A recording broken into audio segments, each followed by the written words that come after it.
Welcome to the third edition of the Guru Mantra podcast. And here is your Guru Charan Kumar. Today, we have a special student speaker, Anvi Rawat, who scored 6 points in the ESS and total 36 points in IB for the class of 2022. Anvi, welcome to the Guru Mantra podcast, and please introduce yourself to our listeners. Thank you for having me. My name is Anvi, and I studied in Pathways for the past 7-8 years. I will be going to Durham University to pursue English literature. My hobbies include I'm proficient in playing guitar, and I really enjoy reading. Also, I have taken up writing as a part of. I aspire to go into the publishing and editing career. So, thank you, Anvi. So, Anvi, we will first go with some of the questions related to the paper one. Can you tell how did you manage your time effectively during the examination for the paper one? Paper one is only 1 hour. Did you have any tips or strategy for allocating the time for different section or questions in the paper one? So, what is your personal experience?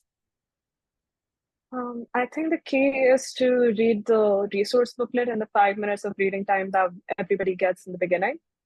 And then one can choose what they prefer, whether to answer the 6 marker first or to answer their smaller questions first. Personally, I used to read the 6 marker during the reading time and make sure that I keep that in my mind as I'm going through the resource booklet. And then I would answer the smaller questions and set a time limit for myself, which would be around 25 minutes or 30 minutes. Because when you do the smaller questions first, you are basically getting a more thorough understanding of the resource booklet, and it helps you include everything from all the data sets in your final essay question, which makes up for a huge amount of your points and is actually a determinant in whether you can get a 6 or a 7. So personally, I think also that during these small examinations, the school-based summatives and the trials that people have, they can test however it is that they feel they should answer whether they should answer the 6 marker first or the smaller questions first, and really set a pattern for yourself and not change anything in the last moment. Just trust the process and give your examination. That's a good strategy. Now, Anvi, can you tell how solving the past paper helped you or generally any students for preparing for the paper one? I know I have given the booklet and you have taken it very serious. I have seen some of the classes, you have completed some of the past paper booklet. So what strategy or student should employ while practicing, especially using the past paper? So the resource booklet was actually really helpful for me while I was studying for the trials, because for me, all my exams kind of clumped up together in 2 weeks. And I had really less time beforehand. So really going through all the questions I had answered beforehand was really helpful. Doing the past paper booklets, as Guru sir always says in class, it helps you get an understanding of what the examiner wants from you, and which is really the key, because in IB, we cannot really pursue an examiner to understand our points. So we got to understand how they work and answer according to that. So the past paper booklets, first of all, in time management, if you set a time limit for yourself to complete a particular paper, it's going to be really helpful in the finals.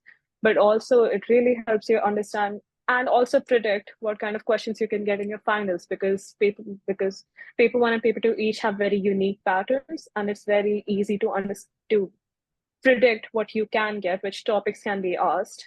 So suppose for me, I had done the past papers for the past 10 years, as Guru Sir had given, and also I found some online. They really help you narrow down the kind of topics that are usually asked. And if you can pay more attention to them and they come, then the revision is really helpful. Correct. Past paper always give you a perspective about what examiner want. That's an important point. So now, Anvi, can you tell about in paper one, there are many difficult questions always students have to face, especially 6-mark question, 2 marks, sometimes 4 marks. So how did you approach some of the difficult question in the paper one? What step did you take to tackle the question which is very tough or difficult on the paper one? I really used to like answering essay questions. So 6 markers were really nice for me because it used to help me do a rundown of all the things I knew I had to include. So I don't think it was common for everybody, but for me, the smaller questions were more challenging because I found myself losing more marks over there than I gained in my 6 marker. And the key to that, I realized later on, was always remembering the ketones because because it's nothing out of the course, and the resource booklet is really helpful, but it's going to mean nothing if you don't understand the keywords and know when you have to apply them. And the mark schemes, if the students would notice, is mostly based on the ketones. So for me, I guess some people would have a hard time with answering 6 markers, and the advice for that would be to always write down in small bullet points in your question booklet what all you want to include in your 6 marker while you're going through those small data sets. But beforehand, before the examination, I would always recommend going through the ketones to answer the smaller first questions. Brilliant. Anvi, I have seen last 2 years, most of your ESS classes, you always be active in the class. You sit, write notes, participate in the class. I always encourage you to participate, and you always take it very serious about ESS class. Now, regarding to this, can you tell how Guru Sir's ESS class help you to achieve highest score in your final IB ESS exam? So ESS was actually a class where I put in a lot of my efforts, and I think that was because of how much you demanded from us. And it's nice when you know that a teacher is demanding something and you're able to give it. Those small things that we used to have, like doing those Monday tasks where you would ask us questions and give us articles and go ask us to analyze them. I always made sure I did those. And when you give us small homeworks in beginning in 11th grade, then you used to give us small worksheets. I think it's basically being consistent. For me as a student was a huge problem because I'm not really a kind of person who can have a daily schedule and study on a daily basis. But with ESS, if in any class you have smaller tasks that your teacher keeps giving you, and you convince yourself, you prepare yourself to complete them, then that helps you a lot during your finals. Because as I've said before, all my finals were clumped up, so I didn't really have the time to go through all 8 chapters in the end and make sure I remembered everything. So when you have been doing the same thing for the past 2 years, it sticks in your brain. And with ESS, it's very easy to relate everything to real life as you had done in the class, and you've given us so many examples. So it's more easy to interpret and understand, and when you understand something in the core, you're able to apply it to your answers, especially your essay questions and your 6 markers. So in that way, your presentations help a lot. Very intellectual answer. Thank you, Anvi. Now we are going to see some of the questions related to paper 2.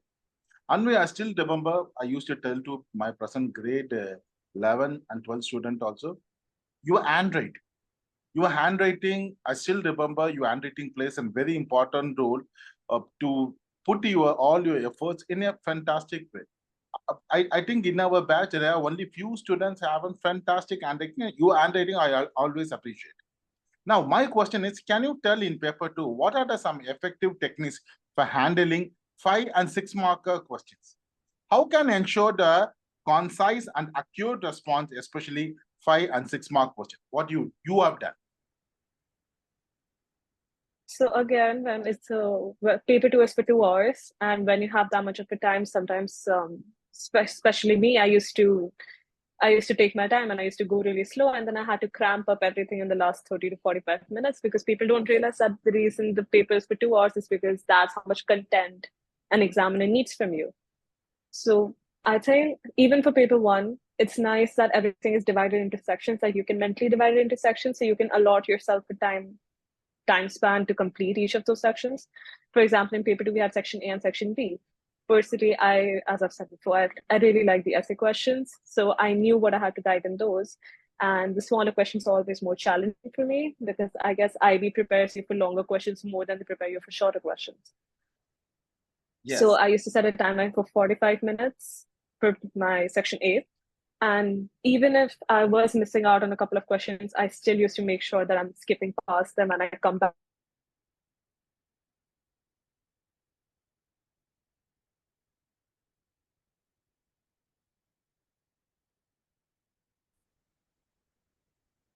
So, Anvi, can you tell what are some effective techniques for handling the 5 and 6 mark question in paper 2? How can anyone ensure the concise and accurate response in paper 2 for 5 and 6 marks? What is your personal experience? Personally, IB tends to prepare you for for longer questions in all the subjects rather than shorter questions. And for me, ESS was the only subject which I had, which demanded shorter questions. And some in the beginning, you won't realize how many points the person can lose in those smaller questions. So it's nice that paper one and paper two are divided in a way, or you can mentally divide them in a way that you can allot yourself a time span to complete them. For paper two, if it's 2 hours and people don't realize that it's 2 hours because the examiner expects that much content from you. So you need to really put in everything you have in those 2 hours and fill the paper with as much knowledge as you have about the subject. So for section A, personally, I gave myself 45 minutes. And even if I was having some trouble in some questions, I used to leave them and give myself enough time to come back to them in the end, as to not ponder over one question for more than 5 minutes and then get yourself stuck in your essay question. And as I've mentioned before, I really used to like essay questions. So section B was kind of easier for me. Guru sir would always tell us before the paper how many points he expected from each question. For 4 markers, he wanted for 8 points, and for the 9 markers, he wanted 18 points. So I always made sure I had those. I made small bullet points with the keywords, and I gave myself maximum 5-6 minutes to do that.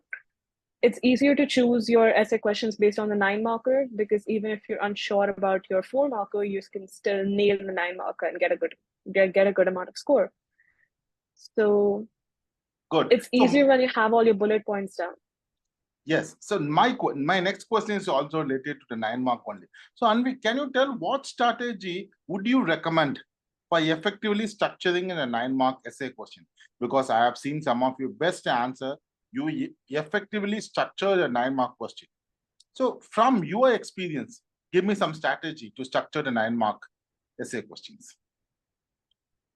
It's how teachers have always told us to write essays, that everything needs to be balanced and you can't be too biased to a single point of view. And ESS is a subject in which you view everything from different perspectives and different approaches, so you can't expect to abandon that thought during your 9 marker.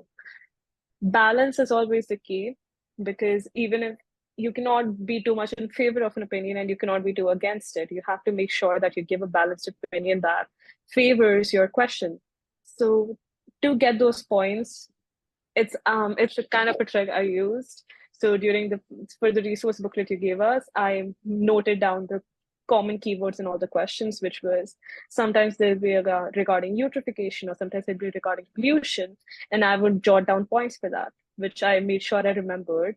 And it's actually very helpful because there's not a lot of room for 9 markers. So the topics for that is really narrowed down. If you can guess some kind of questions that'll come and get some generic points jotted down from the mark schemes and everything, you can really have the 9 marker, because you know the kind of points the examiners have expected beforehand. Brilliant. So now tell me, Anvi, time management is crucial in paper 2 exam and the 2 hours. So what advice would you give for effectively managing any student's time during the paper 2?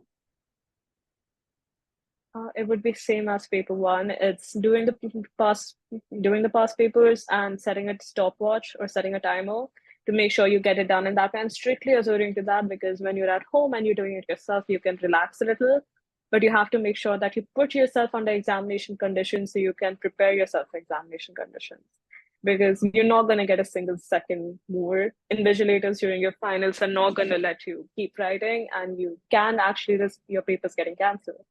So it's not something you can actually risk, and it's always better to prepare yourself mentally for that.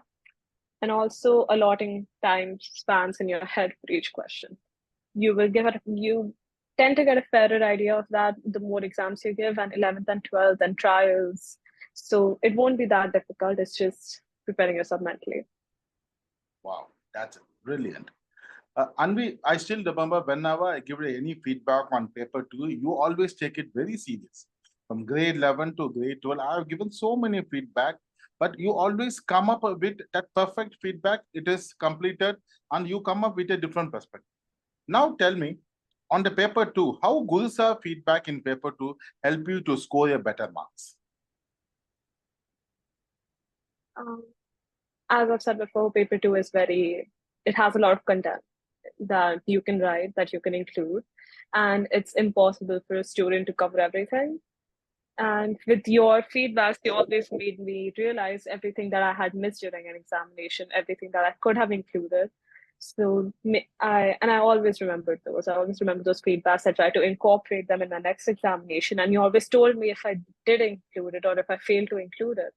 So when you have those consistent feedbacks, you keep it in your mind. You keep it in your mind that, okay, the examiner needs this from you. And you tend to include that in your final examination. You tend to make sure you don't do anything wrong and all the feedback comes rushing into your head.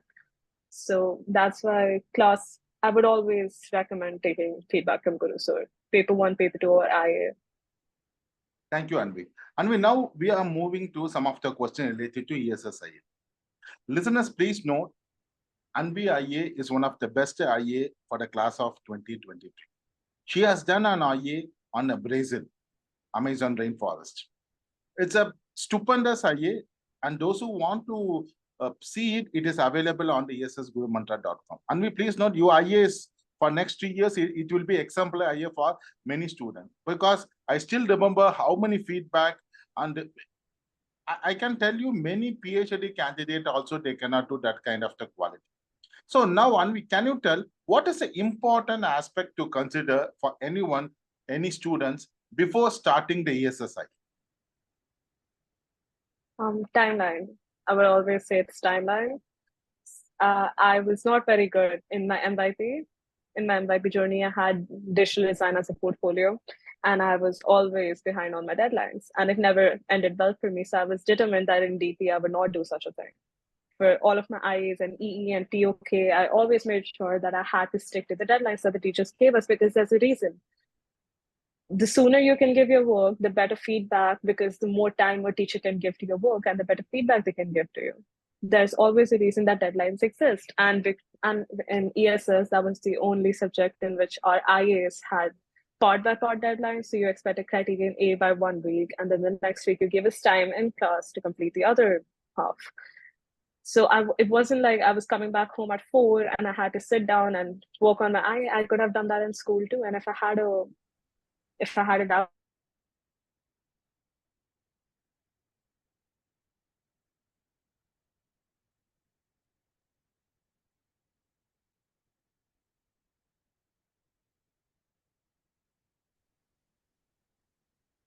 So, Anvi, can you tell what is the most important aspect to consider before starting anyone ESSIA? I would say it's always making sure you adhere to your timelines. Teachers are more experienced with how students deal with grade 11 and grade 12, because suddenly grade 12 gives you a lot of pressure, which you're not prepared for in grade 11. So it's more about trusting the teacher's instincts about how you'll be able to complete your work. For me, I'm not really good at following deadlines. And in ESS, Guru Sir always he gave us targets to achieve. He told us to complete these 3 topics in this class and then to submit the other 3 topics by the next Friday or by Monday, by giving us a weekend to cover the work. So I guess that was always really helpful in making sure that I was not lacking behind, and also that my work did not pile up in the end and I didn't have to jam everything through. And because 12th can be really heavy with all the deadlines and TOK and EE and everything. So it's nice when you have somebody helping you out with your timeline and your schedules. Brilliant. And it's important to adhere to those. That's an important tip. And could you share some example of common mistake that ESS students often make in their IA and how to avoid it? I'm not sure about other IAs, but for me in my beginning drafts, I'm sure Guru also noticed, was that I put in a lot of information. Because sometimes in topics like mine, which was the correlation between meat production and deforestation, I felt as though I had to explain a lot, and in that I filled it up with a lot of content, which led me to stray from the topic, which is not a good idea, because first of all, IAs have word limits, and it's not a good idea to dump information on an examiner, because they do not want to know all the things that are not really related to the topic. It's more like they want to assess how much you know about your own topic. So I think a mistake people can make is prioritizing content over quantity over quality. And that's why the future feedbacks become really helpful, because for me, sir helped me a lot in narrowing down the information I had to put in and making sure that I didn't go off topic or I didn't miss out on a particular key term. Good. So, Anvi, can you tell why it is important for ESS students to have thoroughly understanding the ESS criteria before starting their IA? IAs are very complicated. As I would say, after doing my entire DP, I've come to the conclusion that IAs can be really complicated. And there are so many things that an examiner wants you to include. But it's nice when you go through your subject guide and you see that there are different criteria in which you're assessed under, and how that gives you area to include those and to show the examiner that you do excel in those criteria. So as we had a checklist for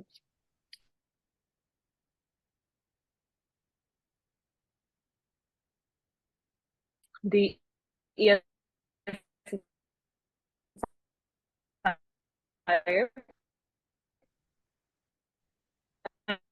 and also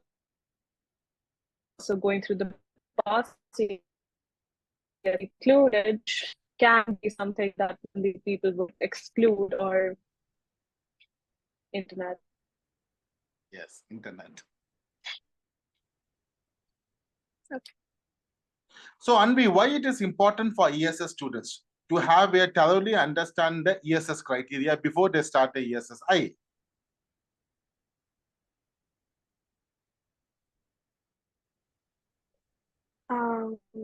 I guess I can be really complicated for people because we don't really understand how internal assessments work.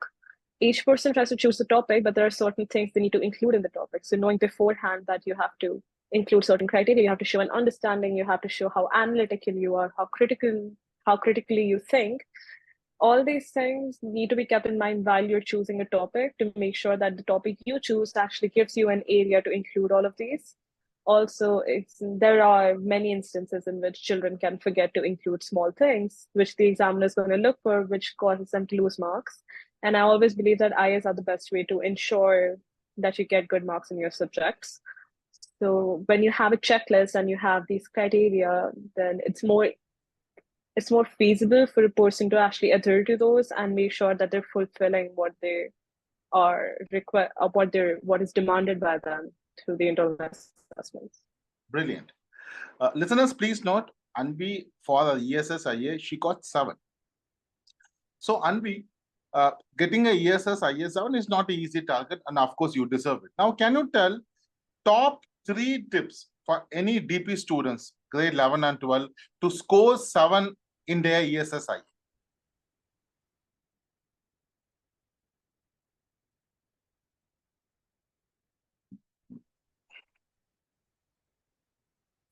So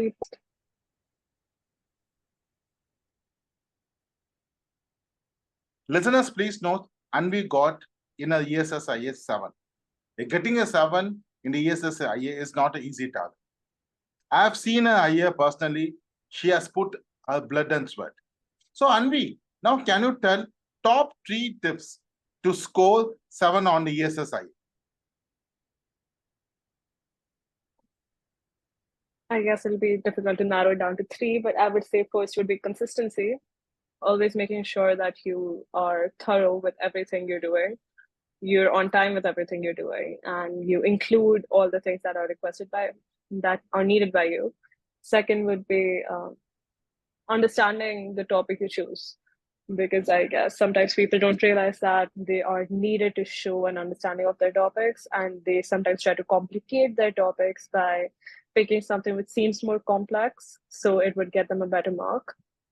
Honestly, I think it's better to go with a more easy topic if you're sure that you can put your best into it and you understand it, you understand its base, you understand its workings, so you're able to communicate with the examiner all the things that you wanted to tell.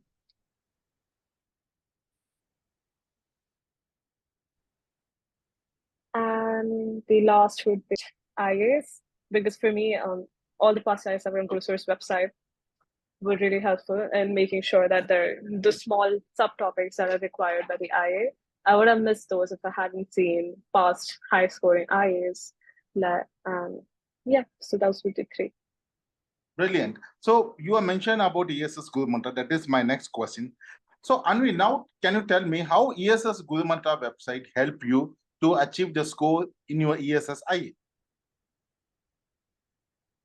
The website, not only an IA, it is really helpful in all the different resources it provides, like the case studies and the resource booklets and the past papers. But for me personally, I found myself using it mostly for my IA.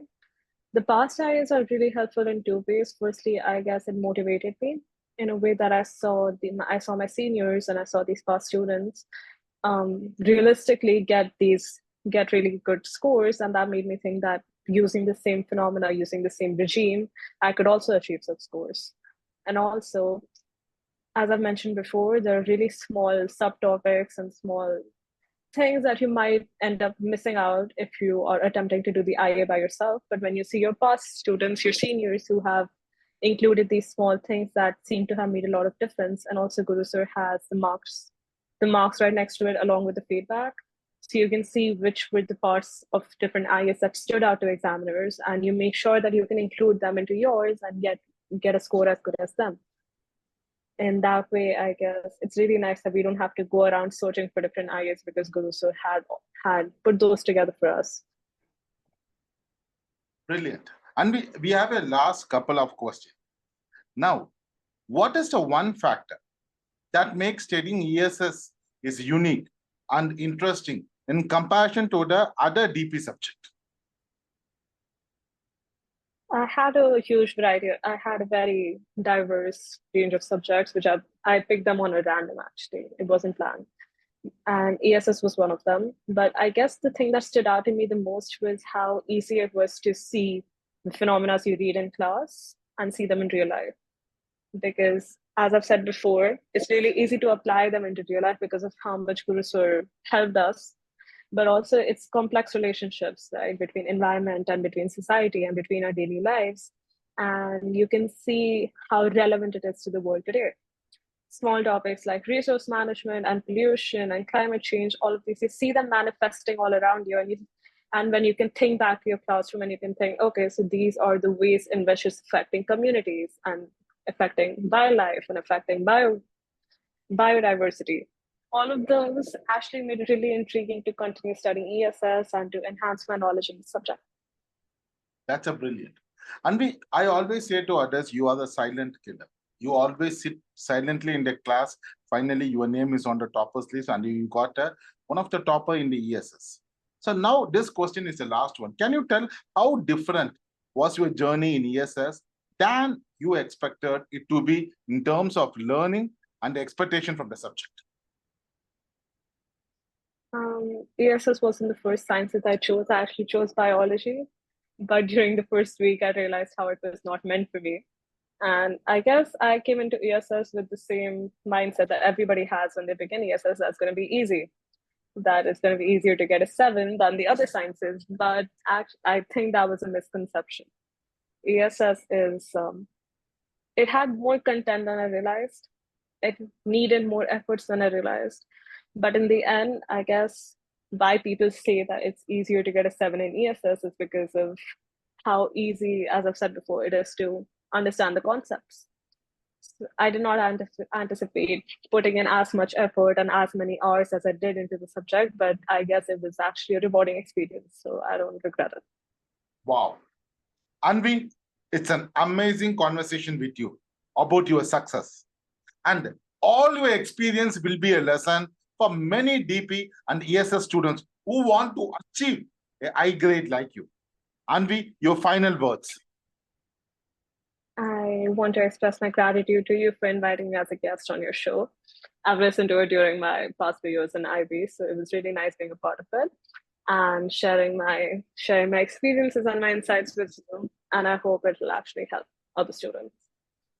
Thank you for listening to the Guru Mantra podcast with your host Gurucharan Kumar. I hope you enjoyed our deep dive into all tips and tricks about the ESS. Thank you, listeners, and thank you, Anvi.